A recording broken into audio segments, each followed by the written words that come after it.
Slalom, slalom, slalom. Jednoduchý slalom, ako ty vieš byť krásny, keď ťa niekto kreatívne využije. Slalom je síce jednoduchý trik, ale za to má aj veľa možností, ako ho vieš spraviť originálnejším. Pritom ti stačí odbrať posunky a pridať ďalší prvok, či urobiť ladnejší krok.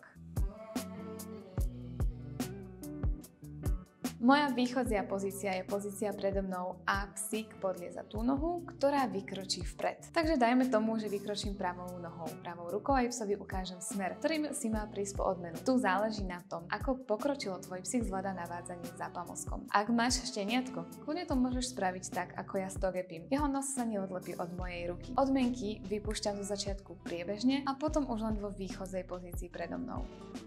Ak máš príliš nesmelého psíka, môžeš pamosky púšťať na zem po veľmi krátkych intervaloch. Takto sa psík osmelí, aby sa nebal podchádzať priamo popod teba.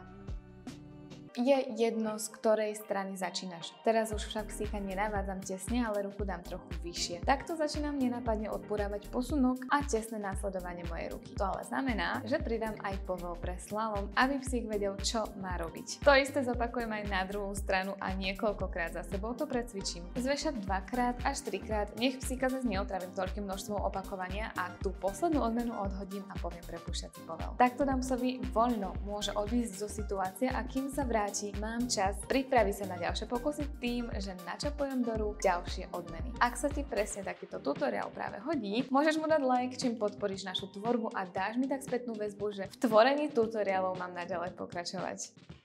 V ďalších tréningoch sa zameriavam na odburávanie posunkov. Princíp je veľmi jednoduchý. Povel vyslovujem čoraz skôr a až potom robím náznak ruky, aby psík šiel do slalomu. Tak tomu dávam čas, aby rozmýšľal nad tým, čo nasleduje po slovíčku. Za chvíľu sa totiž stane, že už nebude čakať na posunok a slalom spraví sám. To isté platí aj o posunkoch. Postupne robím stále menšie a menšie pohyby rukou. Celý nácvik cviku ti potrvá niekoľko tréningov. Rozdiel si preto jednotlivé kroky do viacerých dní. Cvič radšej kratšie a častejšie ako dlho a zriedka. Tréning veselo môžeš prekladať aj hrou, aby si psík nezaveril mozog a vedel si vyčistiť hlavu počas učenia. Následne začínam pracovať s nepravidelným rozvrhom odmien. Znamená to veľmi jednoduchú vec a to, že pamosky psovi dávam nepravidelne. Teda nie po každom prejdení zo strany na stranu, ale raz po 2 krokoch, raz po 4 a niekedy zase len po jednom. Odmenu dávam aj z druhej ruky, nie len z tej, z ktorej psa navádzam. Podstatné totiž je, aby odmeny prichádzali nepravidelne a pes nevedel, kedy a odkiaľ odmena príde. V ďalšom kroku si už odmeny do rúk neberiem. Posunok síce stále nechávam a naznačujem rukou psovi smer cesty, ale odmenu vytiahnem až potom, čo pes vyjde z domčeka. No a spolu s tým spájam aj to, že posunky nenápadne zmenšujem, až kým sa úplne nevytratia.